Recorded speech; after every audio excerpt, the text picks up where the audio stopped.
Grüß willkommen in einem anderen Fragrance, or welcome to yet another exciting video. In this case, this video looks at a number of episodes of Star Trek, the original series or generation, to identify historical references which can be used to determine the original history of the Star Trek universe. Special thanks to the transcripts which can be found on the Geschichte site. The episode order is the production order. In order to understand the development of the history or vision of this series, we need to study the episodes in the order they were written. While I'm uncertain of the exact writing order, the production order is about as close as I can get. When Gene Roddenberry created Star Trek back in 1966, he had a vision which remained basically consistent over the following 3 years. The animated series and early movies retained this consistency in the most part.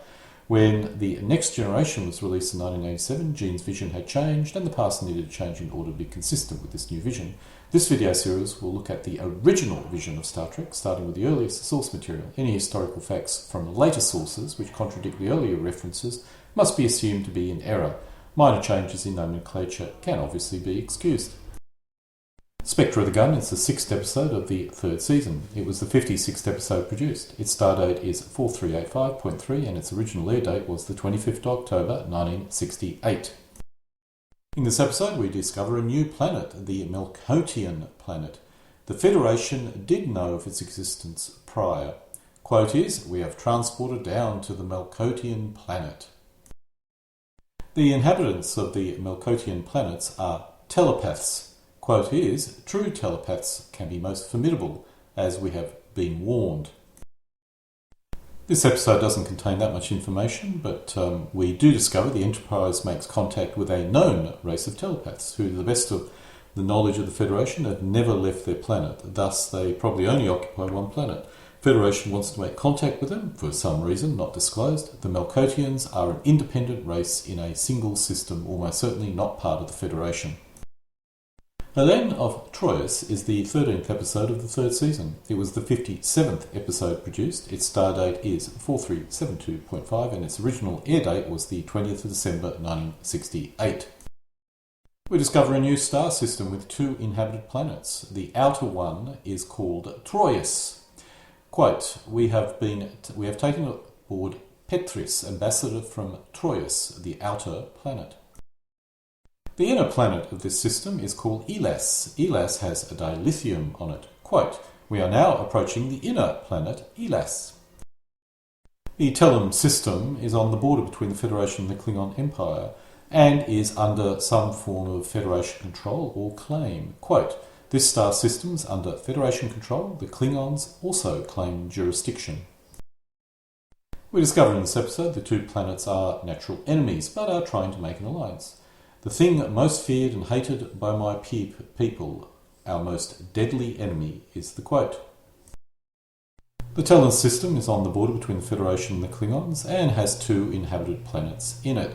The 2 planets are natural enemies and both have achieved atomic weapons. I'm uncertain how they fought or even knew much about each other before they developed atomic weapons, as atomic weapons tend to occur at the same time as space flight. Perhaps they exchanged insults via radio, I'm not quite sure. The Paradise Syndrome is the 3rd episode of the 3rd season. It was the 58th episode produced. Its stardate is 4842.6 and its original air date was the 4th of October 1968. In this episode we discover an Earthlike planet with a rather primitive race on it, similar to the American Indians. In fact, it's implied they are actually American Indians. There is an alien object on the planet, so there must be another civilization somewhere which put it there. Quote, growth exactly like that of Earth on a planet half a galaxy away. We discover later that the alien race which left the object on the planet are called preservers, and they left a deflection system behind. It must be very old. As a wild guess, if the inhabitants are actually from Earth, then they could have been taken up to 10,000 years ago. If they were given even more time than that, surely by now they would have developed a much more functional civilization.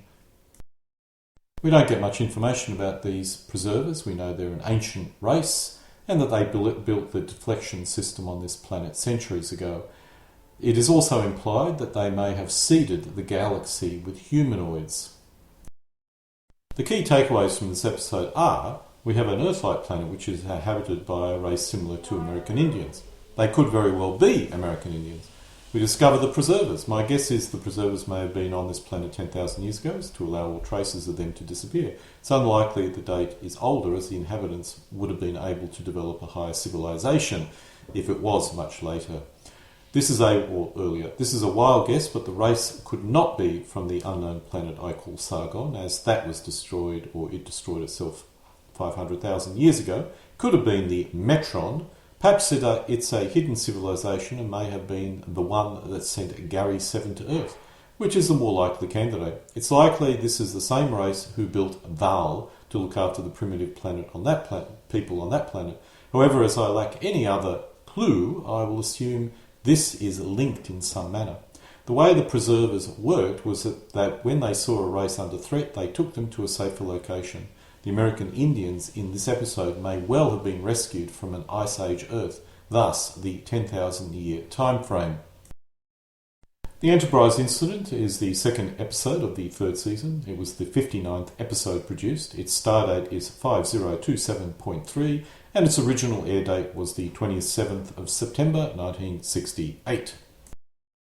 It seems in this episode the Romulans have a new cloaking device. As they already had a cloaking device, which seemed to work rather well, I'm uncertain why they needed a new one. I suspect more likely this was an elaborate plan created by the Federation to steal the secret of this Klingon technology, which had actually been around for a long time. Quote, leaving neutral zone, now entering Romulan space, which is all part of the Federation plan. While we already know this from earlier episodes, we get a second confirmation that the Romulans and Vulcans have the same ancestor, although in the earlier reference the home of the ancestor was Vulcan itself, and the Romulans were actually some offshoot colonisation effort. We learn Spock has been a Starfleet officer for 18 years, which means he became one in 2248. As an earlier source indicates, this is 2247. This difference could be caused by the confusion around the current year of the episode in question. The quote, how long have you been a Starfleet officer, Spock? Spock answers, 18 years. We discovered in this episode, Romulan women can be warriors and senior commanders in the Romulan armed forces. Quote, Romulan women are not like Vulcan females. Our people are warriors, often savage, but we are also many other pleasant things. The largest takeaway from this episode is Spock became a Starfleet officer in 2248, or about. In other episodes, this is 2247.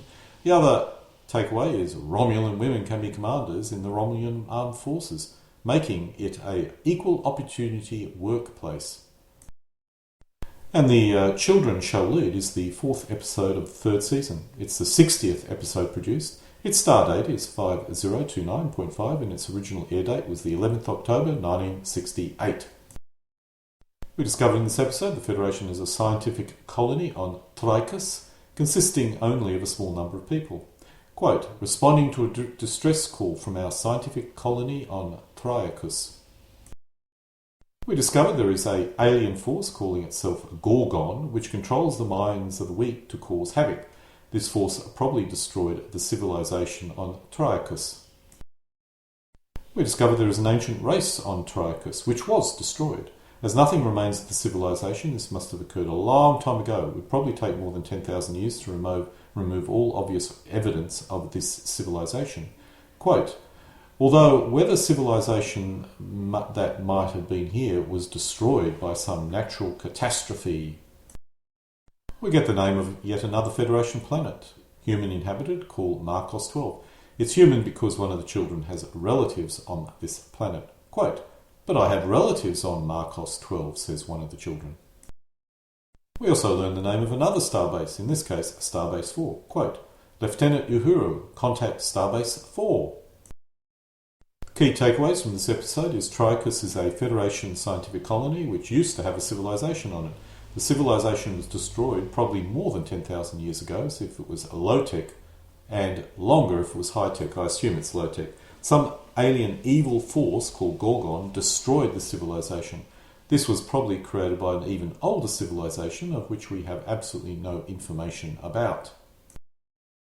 Spock's Brain is the first episode of the third season. It was the 61st episode produced. Stardate is 5431.4 and its original air date was the 20th September 1968.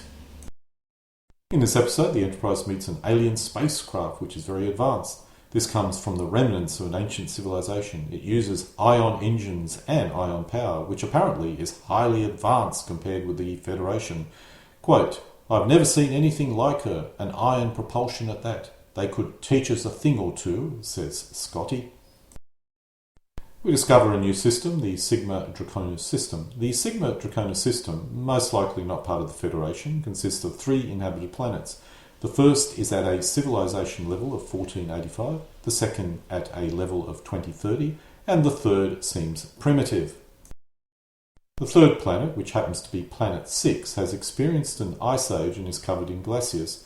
It has primitive inhabitants in the temperate zone at the equator.